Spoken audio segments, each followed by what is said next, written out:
Hey guys, here's a tutorial, I guess you could call it, on replacing the battery in your Attack Shark R3. As you probably know, if you're watching this video, you can't find a replacement battery for the Attack Shark R3 anywhere. And I contacted their support, and after like a week and a half of them not responding, I contacted them again. Then they finally responded and said, "We can't send you a replacement." But of course, after a few days, I already had given up on them, and I bought myself a battery off Amazon. I'll put the battery in the description of this video. And at first, you can't really see it. I wrapped it in black fabric tape so it looks more clean in there.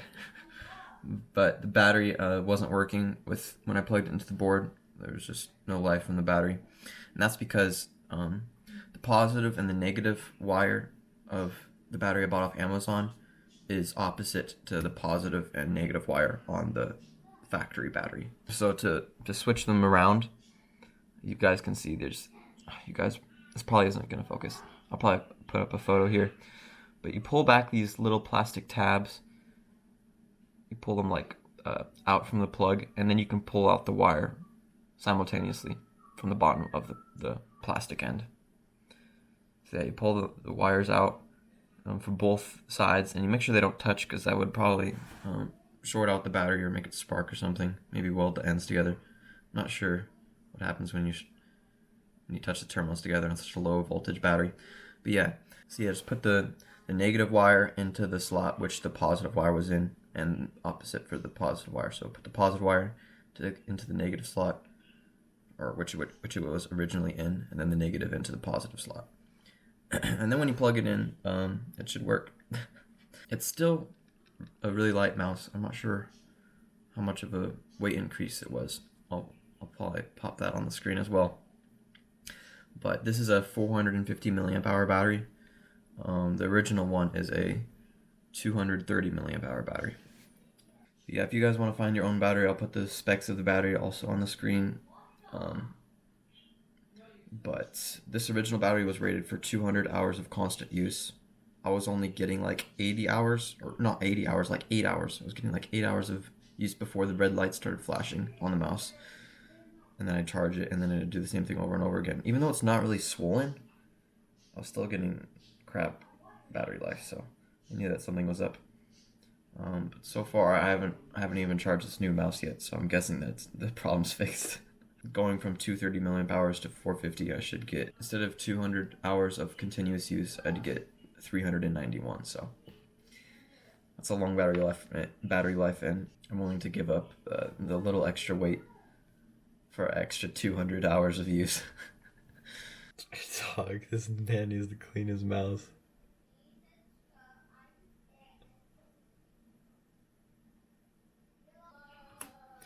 So you remove this cover here, and as you guys can see here, there's this plastic box housing for the battery. First off, unplug the battery, then you can just pull out the old one. It should be adhered down to the bottom of the mouse in some way. But once you got the battery out and unplugged and this plastic cover out of the way, I took a Dremel, but you could probably just use a utility blade to carve down this box down to where these support beams are. It's like the same height as these beams. You probably don't have to do this, but the battery won't be that secured the new battery won't be that secured if you don't carve it down. Yeah, so once you have this box carved down, I took some alien tape. I'll put a photo of that up on the screen. It's this really thick double-sided tape, and I just put 2 layers of it on underneath the bigger battery. And the alien tape is incredibly strong. There's no way that this alien tape is coming undone. It is so strong. Like I tried pulling off the battery once. I used all my finger strength to get it off. It's like the strongest tape I've ever used. It's insane. But I'll also put a link to that in the description if you want to buy some. Yeah, hopefully that makes sense. This guy really needs to clean his mouse, though. Oh my goodness. If you guys want to know how to take apart the mouse, I'll link this guy's YouTube video in the description. because he shows how to disassemble the mouse. You got to take you